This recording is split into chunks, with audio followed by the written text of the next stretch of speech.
The cup slipped, struck the tile, and split in two. Outside, a black SUV idled on gravel. A driver in dress green stepped forward and said it plain. "Are you Mr. Morgan, Colonel? Morgan would like to see you." The air in the kitchen went cold. Harold's lips moved, but orders didn't come. The house which had learned his voice heard the engine.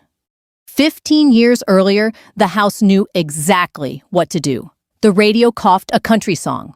Coffee and lemon cleaner mixed in the heat. I stood with a backpack by the door, zipper open like a mouth that wanted to argue. Dad sat at the table in his undershirt, the morning paper flattened under his palm like a map. He didn't look up when I said I'm dropping out. He folded the paper once, then again. "You finish what you start," he said. "That's what a Morgan does." "A Morgan also pays for it," I said.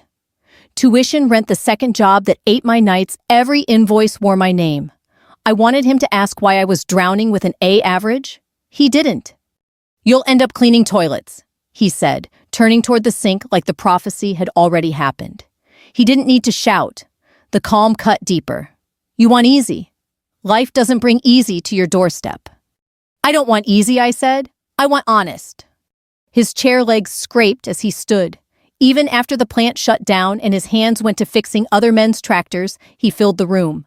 Chest out, jaw set the old command posture he wore like a coat he couldn't hang up. He pointed to the door. "If you quit, you do it somewhere else, not under my roof." The words landed like a hammer on the good plate we saved for holidays. Mom would have cushioned them. Grief left him with fewer words. I could have begged. Instead, I lifted the backpack. It felt like a verdict counted in pounds. I passed the cupboard with the chipped blue mug. "Don't make this permanent," I said. "It already is," he said. Outside the town did what small towns do, mowed, waved, pretended everybody's business wasn't a block long. I walked to the bus stop with sun on my face and stubborn under my skin. A neighbor offered a ride. I said no. Some rides take you back where you shouldn't return. The bus smelled like hot vinyl. I took the last row and tucked my hands under my thighs to stop the tremble. $27 in my pocket. I made it a game. How far can $27 take someone who refuses to go home? Far enough to a friend's couch, a diner job, and a life that began on the night shift. The diner's neon buzzed. I learned to pour coffee wipe counters and mean it when I said Han. Some nights I worked in a blur. Some nights the world felt stuck on repeat eggs over easy hash browns regret. A regular in a faded Marine Corps hat tipped me $1 and a sentence. "It gets better when you get better." I kept the bill in my wallet. On breaks, I wrote letters I never mailed. "Dear Dad, they started and then tangled." I wanted to tell him I'd learned to fix a faucet and read a face before a mouth lied. I wanted to say the ache under my ribs wasn't failure, it was a muscle looking for work. One night after the bar crowd left a wreck of napkins and ketchup, I dragged a mop across tile. "You'll end up cleaning toilets," I heard, and the voice in my head answered, "I'm not ending. I'm beginning with a handle." The couch became a sublet, then a room above a garage that smelled like oil and rain. I learned the thin economy of a mason jar of coins. When the car died, I memorized bus routes and the relief of walking until thoughts lined up behind my feet. The world was smaller than brochures and bigger than the kitchen where I'd been dismissed. One Sunday after church rush, a flyer slid from a newspaper. An Army recruiter had pinned a notice to our bulletin board: healthcare, housing, GI Bill purpose. The idea sat at my table and didn't leave. I tucked the flyer under the jar and tried to sleep. The ceiling fan counted seconds like a drill instructor. The next afternoon, I walked into the strip mall office. The recruiter asked straight questions. I gave straight answers. I was tired of being tired and interested in being useful. He said the Army would take that bargain and teach me to cash it. He didn't promise easy. He promised mornings, miles, and a kind of pride that doesn't ask permission. That night, I wrote one more letter I didn't send. "Dear Dad, I found a door that opens when you push, not when you beg." I folded it into the pocket of the jacket I'd wear to MEPS. The week that followed was shots, paperwork, and one quiet victory: I could do more than I thought. Before the bus pulled out for basic, I called the house and let it ring. The machine picked up. His voice told me to leave a message after the tone. I didn't. I hung up, then dialed again. On the third try, I said one sentence, "I'll finish what I start." I hung up before doubt could ride the line back to me. The bus windows were streaked with week's rain. Fields opened and folded. Somewhere between mile markers, the anger thinned, leaving something sturdier resolve. I didn't know if the army would keep me or break me, only that I had stepped into the only argument that made sense earn it. I closed my eyes and breathed with the engine. The road kept its own time. I decided to learn it. Back in that kitchen 15 years later, the cup broke, the SUV idled, and the house waited. Some stories don't return for revenge. They return for measure. I had spent a decade and a half learning how to stand without asking permission. Now we would see if the floor still held. The bus hissed and stopped under a sky the color of tin. I stepped off into air that smelled of asphalt and wet pine. A man with a clipboard barked my last name, checked a box, and told me to stand on the yellow line. 40 of us did, strangers, wearing the same doubt. Someone whispered, "What did we just sign up for?" And someone else said, "Whatever it takes." The sun wasn't up yet. Neither were we. Basic training was a factory for habits. We learned to move before we thought. Boots scuffed gravel in rhythm mouths, called cadence until language turned into muscle. I was smaller than most, but I could run, and when the sergeant yelled, I ran faster. Fear burned clean. It left only will. Letters home were short. I didn't write to Dad. The first week I tried. Every draft ended with a sentence I couldn't afford: "I miss you." Instead, I mailed a postcard to myself that said, "Finish what you start." I pinned it inside my locker like a flag. The Army stripped comfort first, then certainty. We built both back out of repetition. Push-ups, inspections, rain, chow, more rain.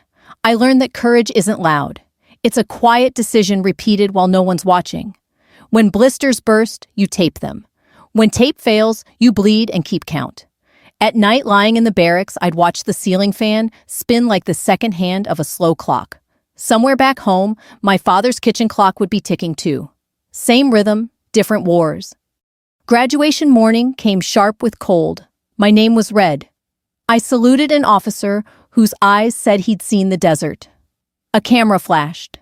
The photo showed a woman standing straight, a uniform still stiff, pride fitting her shoulders for the first time. That picture followed me through the next decade like proof of gravity. Deployment was less ceremony, more dust. Iraq smelled of diesel and metal. The days blurred patrol paperwork perimeter. I learned to sleep through mortars and wake for whispers. I learned how silence stretches before an explosion and how small the world feels inside an armored truck. Once a convoy I was leading hit a roadside bomb. The world folded into noise. When it cleared, 3 soldiers were down, 1 screaming, 1 praying, 1 gone. Training took the wheel. We secured the site called medevac, kept breathing. Later, I sat alone under a tarp, dust in my teeth, and whispered, "You wanted honest Dad. Here it is." They pinned a medal on me 6 months later. I sent the certificate home to the old address with no note. I don't know if he opened it or threw it out. Maybe both. Pride travels badly by mail. Between deployments, I studied. The Army gave me the GI Bill. I used it. Leadership courses, logistics, chain of command ethics. Every rank was a rung on a ladder I wasn't sure I wanted, but refused to fall from. A mentor, Colonel Gaines, taught me the difference between authority and respect. One you wear, she said. The other you earn every sunrise. I carried that like armor. Year 10. Afghanistan. Mountains cut the sky like broken glass. We built clinics, trained locals, fought sand more than enemies. The mission changed shape, but not weight. Some nights we'd sit on ammo boxes and tell stories we didn't want to remember. Home became an idea, not a place. I wondered if Dad's hair had gone gray, if the kitchen still smelled like coffee, if he ever told anyone he had a daughter in uniform. On leave, I visited a memorial wall in D.C.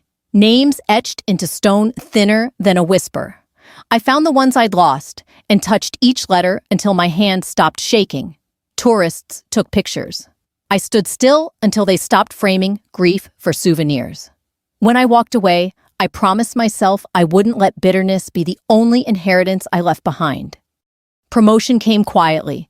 paperwork, handshakes, new insignia, captain to major to lieutenant colonel, then colonel.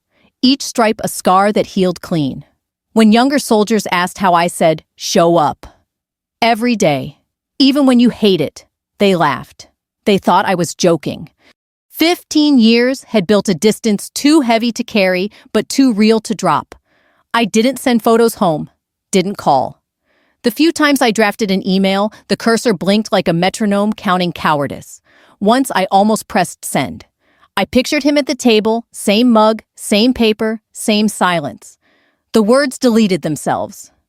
By year 15, I'd commanded a logistics battalion, managed more lives than I could remember, and learned that leadership feels most like guilt on quiet nights.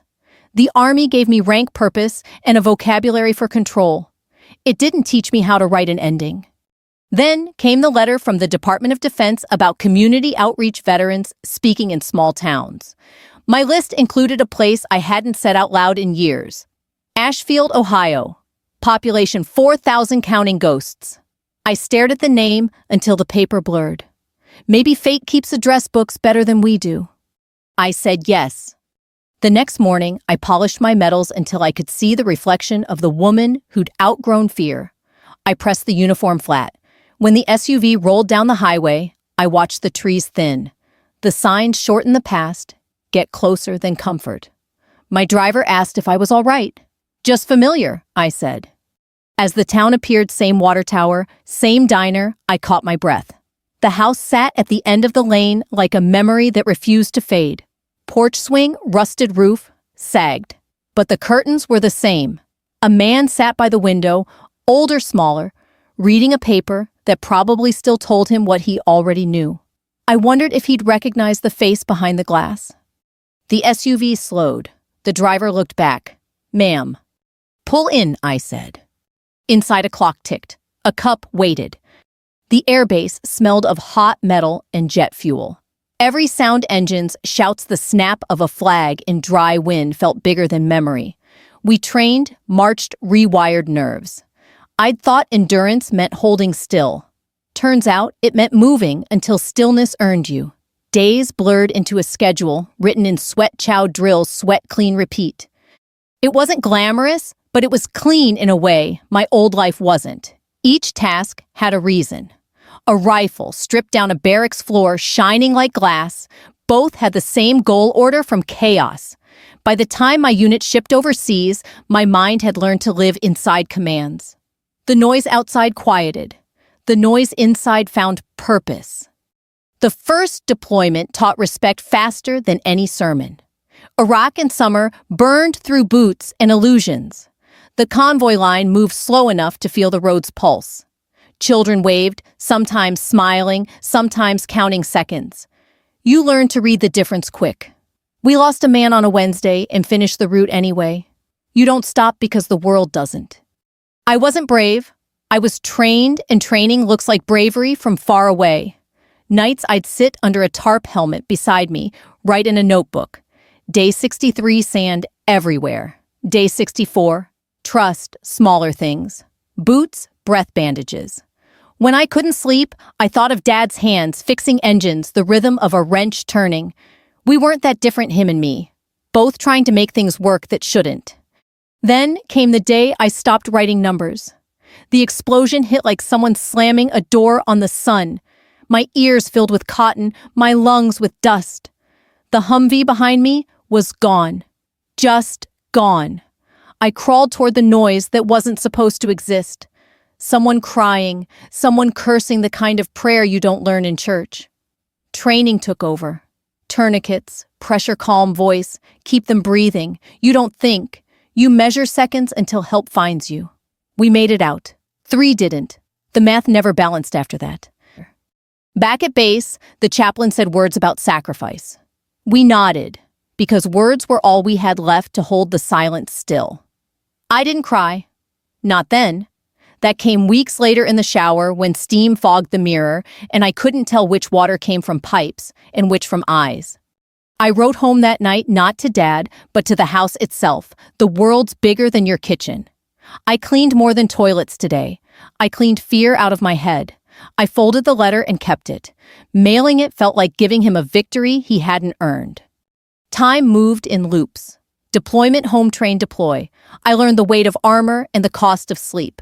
When they promoted me to Captain Colonel Gaines, shook my hand and said, "You're steady under fire. That's leadership, not luck." I smiled, but part of me flinched. Steady didn't mean unbroken.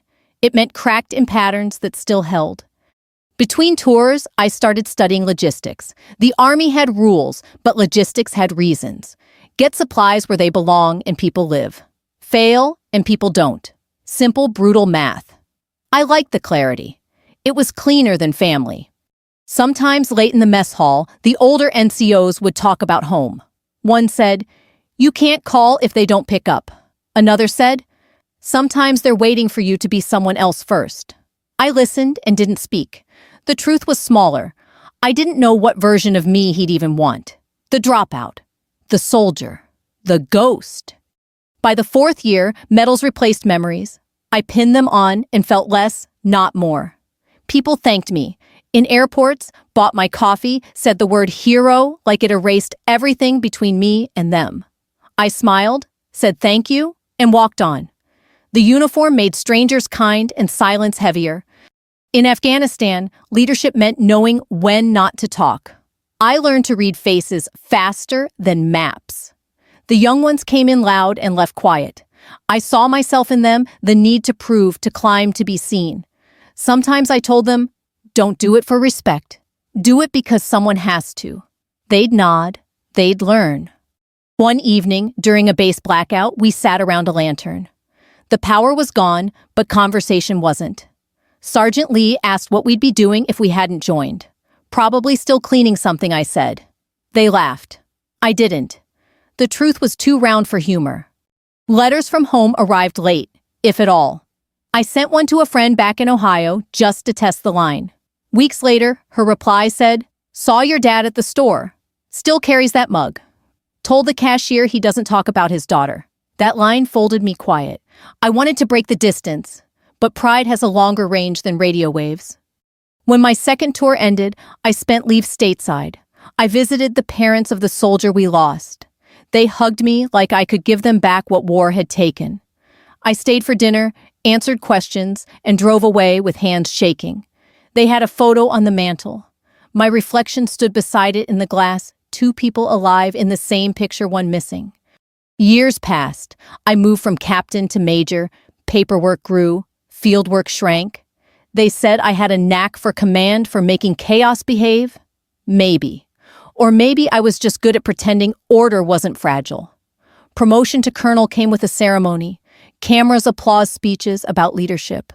I stood straight, accepted the insignia, and thought he'd never believe this even if I told him. That night, I looked at the photo from graduation. The young woman who'd wanted her father's approval was gone. The new one just wanted peace. The road to both ran through the same field of silence. I kept the metal box closed. When asked why, I said they shine enough without me. Truth was, I wasn't sure who deserved the reflection anymore. Years in service teach you to count differently. Not birthdays, not miles survivals. Each one a bead on a string you don't dare drop. 15 years made a necklace of lessons. When the order came to visit home for a veterans outreach program, I felt the string tighten. You can leave a place, but its echo still knows your name. I said yes, though my voice cracked on the phone. The officer scheduling visits asked if I'd like to skip Ashfield. I said no. Some debts don't collect themselves. The plane home cut through clouds like a knife through memory. I looked down at the grid of fields and thought of that last argument, the slam of a door, the words that never stopped echoing. "You'll end up cleaning toilets." Maybe I had. Maybe I'd cleaned everything but that one stain of pride. By the time we landed, I wasn't sure what I wanted more, to be seen or to be forgiven. The porch sagged under the weight of years, paint peeled in strips that looked like regret. The swing hung motionless, one chain shorter than the other. From the SUV window, the place seemed smaller, as if memory had exaggerated the size to match the pain. "Colonel, are you sure you don't want me to wait?" the driver asked. His voice was polite, uncertain. I looked at the front door. The same brass handle, the same dent where a teenage me once kicked it shut. "I'll be fine," I said. He nodded, stepped out, and opened my door. The air smelled of cut grass and old dust. Every footstep up the walkway felt like rereading a letter you should have burned. I didn't knock yet. I let the moment stretch until the sound of the engine fading became a memory on repeat. Inside he was there, Dad sitting in his chair like the house had grown around him. He'd gone thinner. His shoulders stooped the outline of a man who once filled every doorway. He looked up from the newspaper, eyes blinking behind cheap reading glasses. "Can I help you?" he asked, polite to strangers rehearsed for silence. "Maybe," I said. Recognition didn't strike right away. It landed slow the way dawn slides over fields. His eyes narrowed, then widened. He stood halfway, not sure whether to welcome or defend. "Emily." "Colonel Morgan, actually," I said. "I didn't mean to sound cold, it came out that way." He dropped back into the chair. Lord have mercy. For a moment, neither of us spoke. The clock on the wall ticked. Somewhere outside, a lawnmower started droning through the gap between us. "You look like your mother," he said finally. "I heard that before she died," I replied. The words were sharper than intended. He flinched, but nodded. "You came all the way here just to show me the uniform." "I came because I was invited. Veterans Outreach. They said Ashfield could use a speaker." "That?" So he leaned back. 15 years. You sure it's not about me?" I studied the room. Same curtains, same smell of coffee. The blue mug sat on the counter, chipped in the same spot. The sight punched harder than any boot camp drill. "Maybe it is," I said. He followed my gaze. "Haven't fixed that yet. Guess I figured I owed the thing an apology." I almost smiled. "You still drink too much coffee." "And you still talk like a sergeant?" He said something close to pride, hiding behind sarcasm. We stayed in that uneasy space between fight and forgiveness until he broke it with a sigh. "I heard a Captain Morgan got decorated overseas once. Never thought it'd be my kid." "It wasn't luck," I said. "It was work. Didn't think you had that in you back then." "I know." Silence again. This time it wasn't angry, it was tired. He rubbed his hands together. Knuckles, rough nails, short. "You hate me for what I said." "I used to," I admitted, "but I got promoted past hate." He nodded, almost smiling. "Figures. You always did outrank me eventually." I let the comment hang, the compliment hidden in its bones. "Your mother would be proud," he said, voice cracking halfway through. "I'd like to think so." The room grew smaller. Memory pressed against the walls. I saw flashes the day I left the duffel bag. The bus, his face behind the window. It wasn't revenge that brought me back. It was gravity. "I clean toilets," I said suddenly. He looked confused. "In Iraq. Intense. After the medics patched people up. After blood and dust and diesel. I cleaned it all. You were right." He swallowed. "I didn't mean... I know what you meant. You wanted me to learn work has worth. I did. You just didn't stay to see it." The words hurt us both, but they landed true. He stared at the mug, voice small. "I thought if I pushed hard enough, you'd prove me wrong." "I did," I said. And for a long time, that was the only reason I kept going. A long pause. Then his laugh, dry as old paper. "Guess I raised a soldier after all." "Guess you did." He stood slowly, the chair creaking. "You hungry?" The question hit like a salute. "Always," I said. He shuffled to the kitchen, moving like someone careful not to wake ghosts. I followed. He reached for the cupboard, pulled down 2 new mugs, same shape, different color, and filled them. The smell of coffee filled the room, and suddenly, 15 years shrank to the space between us. We sat. He pushed a sugar jar toward me. I didn't take it. "I still keep that letter you sent," he said. "I never sent one." He looked up. The postcard. The one that said, "Finish what you start." Came with no return address. I blinked. I'd forgotten that card. "You kept it." He nodded, taped it above the sink, thought about it every time I washed a dish. I pictured that card yellowing on the wall, the quiet apology neither of us had the courage to write. You didn't have to forgive me, he said softly. I didn't, I said. I just ran out of reasons not to. The clock chimed. We both jumped a little, then laughed the same nervous rhythm. He poured more coffee. Got one question, Colonel, he said. After all that, after what I said, why come back? I thought about the soldiers I'd buried, the ones who never got to come home. Because not coming back, I said, would have meant you won. He smiled, and for the first time in years, it didn't look like armor. You always were stubborn. Must be genetic. The afternoon light softened. The house, once cold, breathed again. I stood, looked around, and realized forgiveness doesn't need applause. It just needs a door that opens both ways. Outside, the black SUV waited. The driver leaned against it, pretending not to stare. I turned back once more. Dad stood in the doorway, one hand on the frame, the other holding his new mug. See you at the ceremony, I asked. He nodded. Wouldn't miss it, Colonel. When I got into the SUV, I caught his reflection in the side mirror, small, steady, smiling. I didn't wave. Some salutes don't need hands. The convoy came to a slow crawl down Main Street, the sound of diesel mixing with the low hum of a curious town. The American flag over the courthouse flapped lazily in the late afternoon heat. Children pointed, veterans saluted, and somewhere in the crowd a camera clicked like a heartbeat. The SUV turned at the last light before the old Morgan place and rolled to a stop on the gravel drive. The dust settled in the shape of years gone by. I watched the reflection of my uniform in the glass, too neat for this old house, too clean for old sins, and took a long breath. Inside, Dad sat at the kitchen table, that blue mug still there, patched with glue. He was reading a newspaper, the print trembling in his hands. The same clock ticked on the same wall. Everything had waited. The driver got out first, boots crunching against stone. He straightened his jacket, walked to the porch, and knocked twice. From inside came the scrape of a chair, a cough, and then that familiar voice. Yeah, who is it?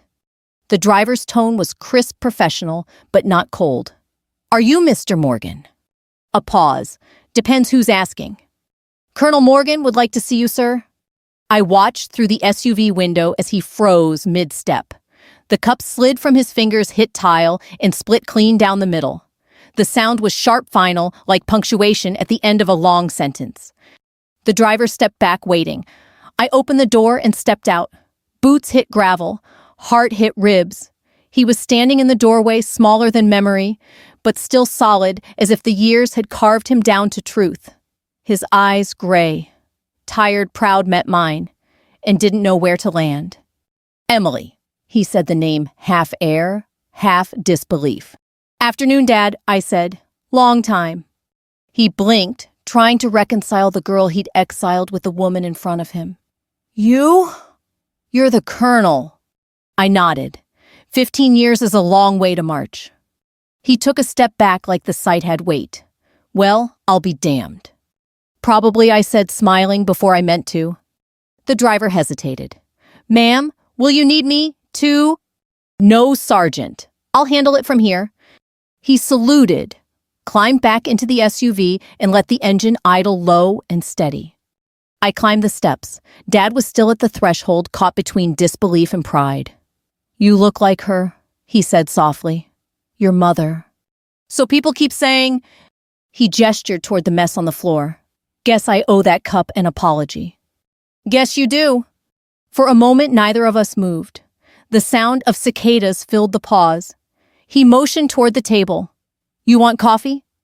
Only thing this place still does right. Sure, I said, and followed him in. The kitchen felt like a museum, built out of habits. The same faded curtains, the same spice rack, even the same calendar, years out of date. He brewed coffee the way he always had, too strong, too hot, and with the patience of a man who measured time in drips. I sat where I used to sit, the seat that squeaked on one leg. The air smelled like home and distance. He poured 2 mugs, set one in front of me. I didn't expect this, he said. Any of it. Neither did I. He rubbed his jaw, rough with stubble. I meant what I said back then. About finishing what you start. I did finish, I said. Just took a different road. He nodded slowly. You always did take the long way." We sipped in silence. The coffee burned the way memories do when they're too fresh. "Why now?" he asked, "after all this time." "Because I got orders to come back." He snorted. "Figures it took orders." "Sometimes that's what it takes to do the right thing," I said. He studied me over the rim of his mug. "You hate me." "I don't," I said, "but I used to." He nodded. "That makes two of us." We both laughed at that small, tired but real. Outside, the driver waited, the engine humming like a heartbeat. Through the window, I could see the faint reflection of my own metals catching the light. For years, I'd imagined this moment ending in shouting or tears, something cinematic. Instead, it was quiet. Two people breathing the same air again. He looked down at the mug in his hands. "I saw your name once. Online. Some article about a rescue convoy. Said a Captain Morgan saved 6 soldiers." "That was me," I said. "It wasn't about saving. It was about not quitting." He nodded, eyes wet. "You always were stubborn. Must be hereditary." We both smiled. The years shrank. After a long pause, he said, "You know, I told everyone you were gone. Figured that made it true. I didn't have to admit I was wrong." "I was gone," I said. "But not the way you meant." The clock ticked again. I looked at it, same hand, same time, just older faces reading it. He stood, joints cracking, and said, "Come on, let's get that floor cleaned up."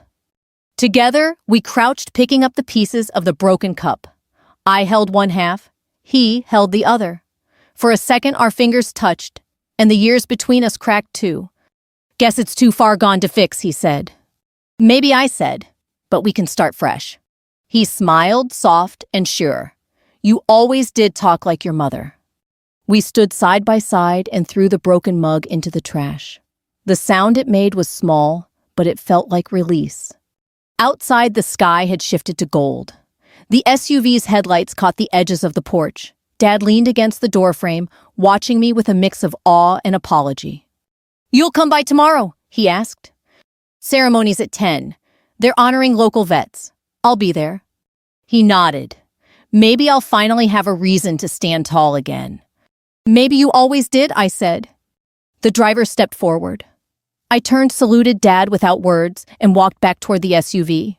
Behind me, the gravel crunched and the house seemed to exhale. For the first time in 15 years, I didn't feel like I was leaving home. I was just heading to the next post. The morning of the ceremony arrived like a whisper fog, clinging low over the town sunlight, trying its luck through the mist. The courthouse steps were dressed in bunting, rows of folding chairs lined the square, and a brass band rehearsed an anthem that wobbled between practice and pride. The crowd was mostly older faces, weathered by work, softened by time, gathered for something they didn't entirely understand, but felt they should witness.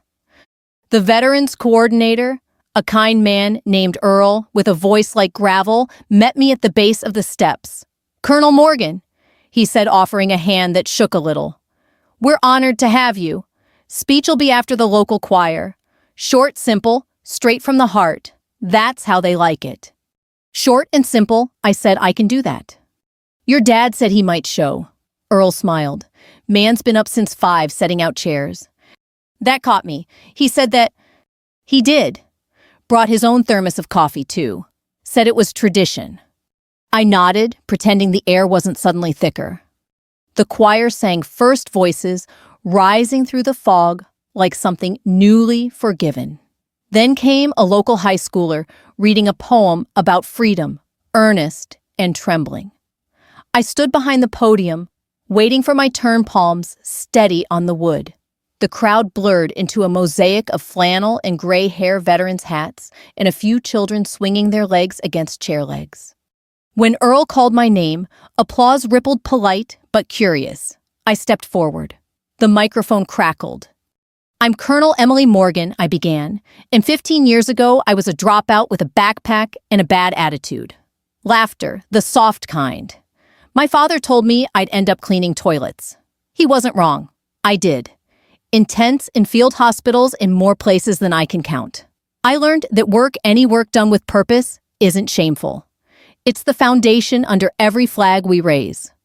The audience stilled. Even the children stopped fidgeting. I learned that discipline isn't obedience. It's self-respect repeated every morning. And that courage isn't loud, it's quiet, and it comes back even after fear tries to chase it away. I paused, scanning faces until I found him. He stood near the back hat in his hands, wearing his old work jacket. The sun caught his hair, now entirely white. His eyes met mine, unsure whether to smile or salute. "I came home," I said, voice steady, "not for revenge, but for measure, to see if the distance we built could be crossed. I think it can." Someone in the crowd sniffed. The band members shifted, blinking away mist. "When we wear the uniform," I continued, "we don't just serve the country. We serve the people who shaped us, the ones who were too hard, too proud, or too scared to say they cared. Sometimes that's our mission too, to finish what they couldn't." Applause began slow, then spread like a rising tide. I stepped back, heart steady, throat tight. Earl shook my hand, whispering, "Perfect, Colonel. Perfect." As the band struck up America the Beautiful, I turned toward the crowd. Dad was gone from his spot. For a heartbeat, I thought he'd left. But then I saw him climbing the steps, one hand gripping the rail, the other clutching that old blue mug, patched glued, now cleaned and shining. He reached the podium, handed it to me. "Thought you might want this," he said, loud enough for the microphone to catch it. The crowd chuckled softly. I took it, fingers brushing his. I thought it was broken. He smiled, eyes bright. "Guess we both were." Applause again, louder this time. Some clapping for the speech, some for the sight of a father and daughter standing on the same ground at last. He leaned close, whispered, "You did good, Colonel." "So did you," I said. When the ceremony ended, the crowd drifted toward the coffee tables and photo boards. People came up to shake my hand, share their stories, thank me for mine. Dad stayed nearby, quiet but proud, his shoulders straight in a way I hadn't seen since childhood. A reporter asked for a photo. Dad hesitated, then stepped beside me. The camera clicked. For the first time, the flash didn't blind me. It just lit the moment we'd both been too stubborn to believe could exist. Later, as the crowd thinned, we sat on the courthouse steps. The fog had burned away, leaving skies so blue it almost hurt to look at. He poured coffee from his thermos into the blue mug and passed it to me. "Still too strong?" he asked. "Still perfect," I said. He nodded. "Guess we did all right, huh?" "Yeah," I said.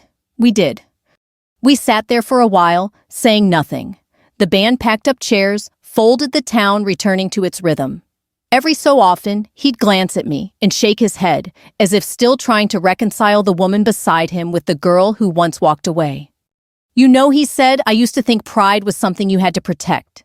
Turns out it's something you have to let go of to see clearly. Guess we both learned something." He chuckled. "Don't let it take you 15 years next time." No promises. The driver waved from the curb, signaling the SUV was ready. I stood, handed Dad back the mug. "Keep it," I said. He frowned. "You sure?" "It belongs here. It survived enough moves." He turned it over in his hands, nodded. "I'll keep it full then." "Good," I said. "That's how memories stay warm." He rose slowly, knees stiff, and gave me a small salute, awkward but sincere. I returned it, sharp, crisp, the way he'd taught me by example, long before I ever wore a uniform. As I walked to the SUV, I heard him call out, "Finish what you start." I smiled, climbed in, and tapped the driver's shoulder. "Home base," I said. Through the window, I saw him watching until we turned the corner. The town blurred into green and gold fields. The ceremony, the applause, the coffee, it all folded into one quiet truth. Some wars end not with surrender, but with understanding. The road out of Ashfield stretched flat, and forgiving cornfields rolling by like slow applause. The SUV's engine hummed steady and low, the kind of sound that lets a silence settle in without feeling empty. I watched the town shrink in the mirror until it became nothing but a handful of rooftops and one steady flag. The driver cleared his throat. "Nice speech back there, ma'am." "Thank you," I said. He smiled at the windshield. "That old man, he looked proud." "He is," I said. Took him 15 years to show it, but he got there. We didn't talk much after that. Some moments deserve quiet.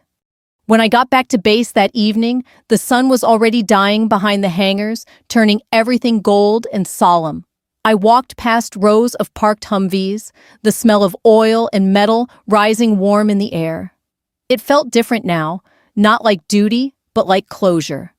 I stopped by my office, still wearing the uniform from the ceremony.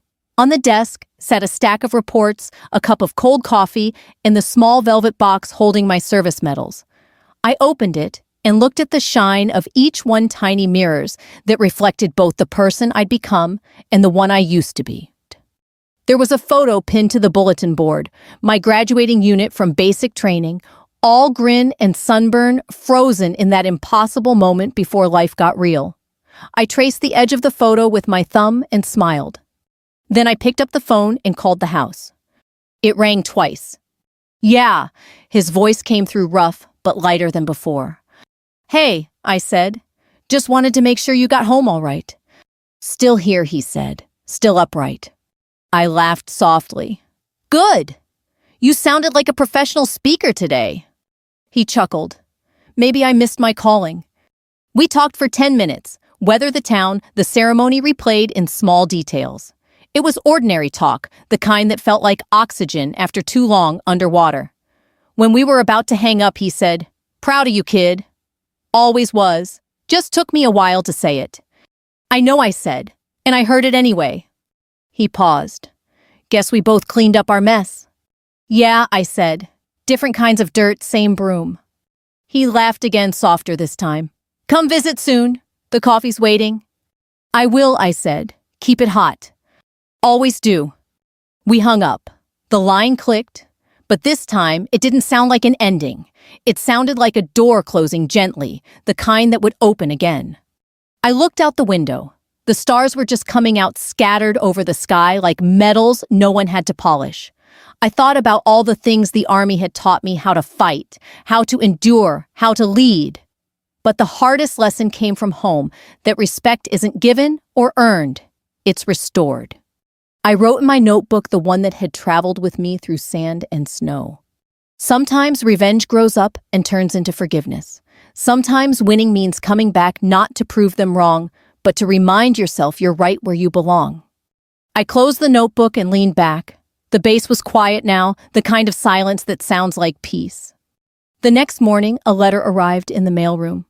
My name block letters, shaky handwriting. Inside was a folded piece of lined paper. Emily. Still don't like email. Figured this works just fine. The mug's on the table. It ain't leaking anymore. Guess I fixed it right this time. P.S. You left your postcard. I taped it above the sink again. Still says, finish what you start. Seems like we both finally did. Love, Dad. I read it twice, then tucked it into the back of my notebook.